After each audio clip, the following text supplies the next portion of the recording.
fara harkar takalmi da 5,000 kuma alhamdulillah yanzu an ba wa 100 baya. Sunana Khairat Ibrahim Muhammad, haifafiyar jihar Kano.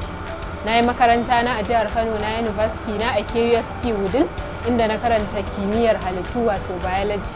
Abin da ya jawo hankali na yin takalma musamman na maza shine yadda mata ba sa son shiga harka, gani suke yi harka ne na maza, saboda ana in kaman ka rike scissors ɗin kana yanka hannunka yana iya yin kanta da sauransu, to ka san mata ba sa son ɗan ganin tabo a jikinsu. Ban samu kalubale gaskiya daga wajen iyayena ba, sun bani goyon baya 100%. Su ne ma suka sani a wannan harkar. Nan shagon ogana ne wanda ya koya min harkar takalmi. A wajen shi nake, wajen shi ya dan bani ina dan zama.